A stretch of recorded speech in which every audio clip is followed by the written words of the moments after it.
was a kind of demon known as the most loyal in the world. The moment it touched a rock, it changed its form. One day, an injured white wolf passed by this place. At the edge of death, it collapsed on the rock. A green light flashed, and fate was transferred. The rock transformed into a white wolf. It continued to fulfill its master's final wish. Staggering forward, it arrived at a village. A young boy saw it and ran over to hug it. It seemed that he was the white wolf's master. The boy quickly lit a fire and cooked food for it. The white wolf looked at the simple surroundings and did not understand why its master had tried so hard to return here. When the boy fed it the last of his food, the white wolf felt his kindness and also saw his tragic fate. 5 years earlier, the boy's parents had taken villagers into the snowy land to search for food. They had left him alone to take care of his younger brother and sister. In the end, he still could not prevent them from starving to death. Suddenly, the homemade doorbell rang. The boy excitedly ran back home, but he did not dare to open the door. He had suffered countless disappointments over the years.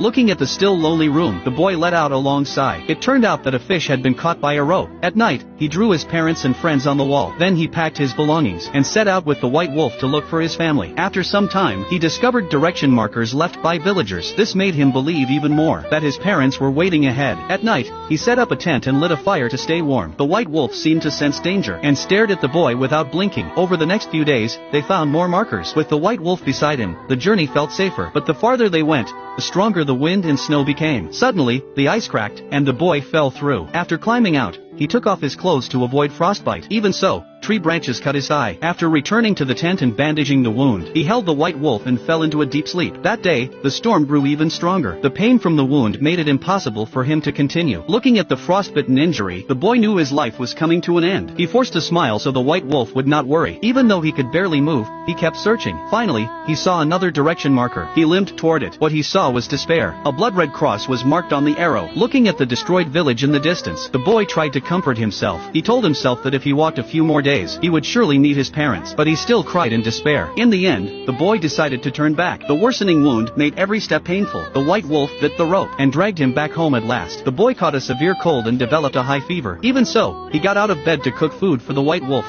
He then sat in front of his parents' portraits and told the white wolf that if it ever became hungry, it should eat his body. He looked once more at the images of his parents on the wall and then fell asleep forever. The white wolf gently kissed the boy. Suddenly, it collapsed and began to convulse violently. Moments later, it transformed into human form. It carried the boy's body and entered the cycle of rebirth to fulfill his final wish. What kind of story would happen next?